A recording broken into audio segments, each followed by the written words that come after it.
Hey TJ, it's Spike here. Personally, I think it's quite obvious why Islam is getting all this special treatment. I don't think it should be, but I think it's quite obvious why it is.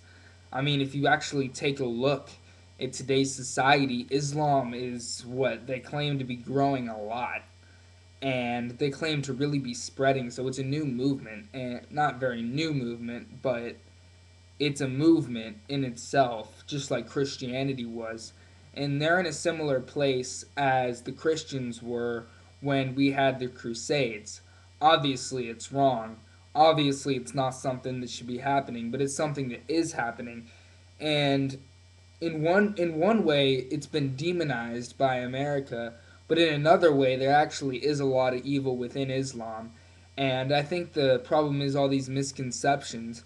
People seem to think that just because America is against it just must mean that it's some sort of misunderstood culture or society, and I think that in a way it is. I will never condemn Islam more than I will condemn Christianity, but and Christians who condemn Islam are hypocrites.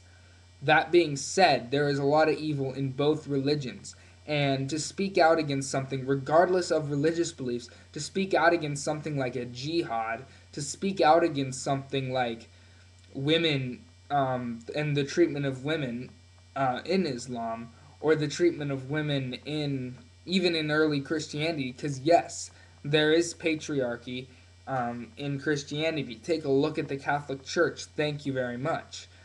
Really, it just has to do with religion and what today is. And the problem is, we're thinking to ourselves about tolerance, and it's really hard, I think, to mix tolerance and logic.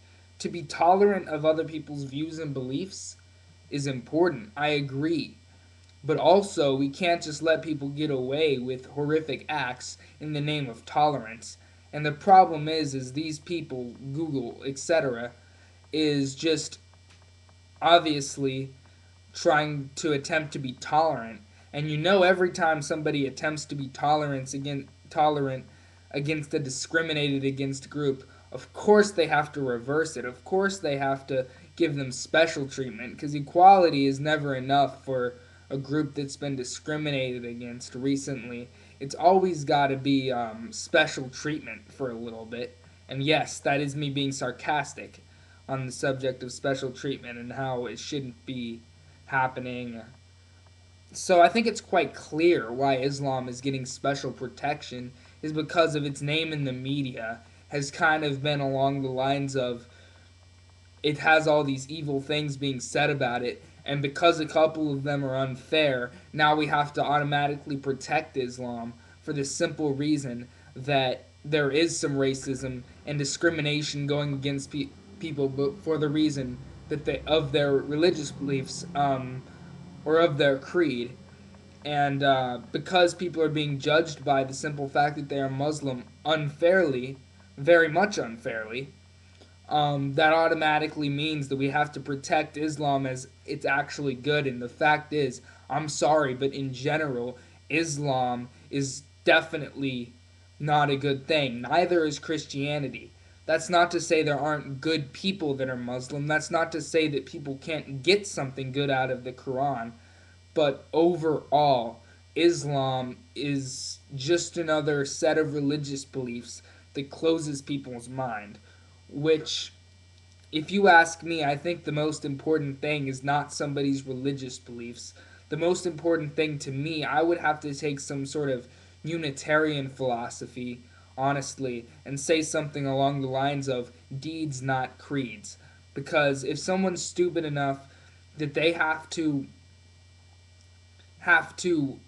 think that religious beliefs are so important to who you are, that people need to believe something religiously to be a good person, or not believe something religiously to be a good person, or to say that if somebody does believe a certain specific thing that they're a bad person. That's just ignorance. If you want to get rid of ignorance, you don't need to be oversensitive towards religion. In fact, I think we should be honest towards religion. I think the important thing is to realize that religion isn't the most important thing. No one should have to be judged simply by their creed. And perhaps if we would follow the idea that deeds are more important than creeds, or deeds and how people treat others are more important than their religious beliefs, then maybe we can get along well in society for once. Spike here. Peace out.